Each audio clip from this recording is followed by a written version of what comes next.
Kimi's almost as good. It's 85% as good. It's like in high economic value things, 85% kind of rounds to zero. So it really has to be something that is not a non-obvious problem to be solved, or? Well, it has to be something that it isn't just that the model company can just literally almost kind of tell its model, go close the loop and learn everything about this and then just offer the product. Right.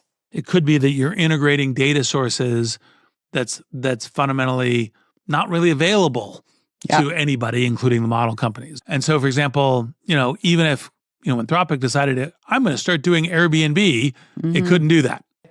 We're moving away from like inference reselling as a business. Like it's like a low margin kind of race to the bottom business where it's hard for a company at the application layer to compete. And I think a lot of companies that are growing their revenue really fast off of inference reselling are going to have like a reckoning. Jump ahead. So there's definitely lots of shortcuts to the frontier.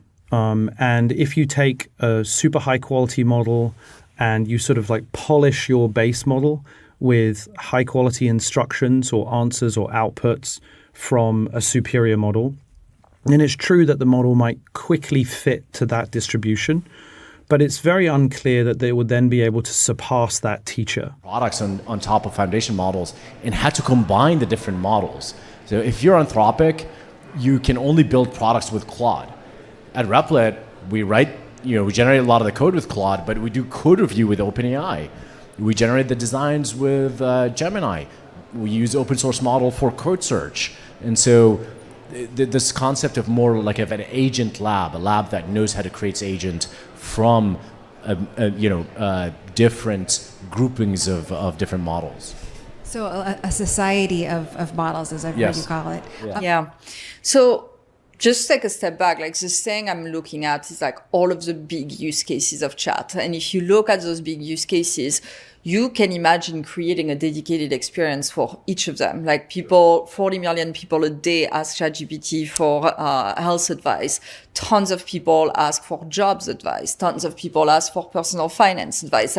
So you look at that and you're like, oh, we can really make that better by hooking it into the right connectors. For example, with ChatGPT Health, it's like connecting to your health records, connecting to Apple Health.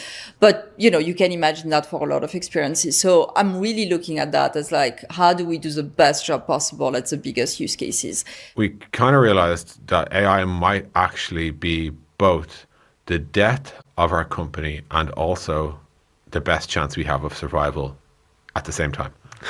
And because AI is clearly going to make customer support a lot different than it was before.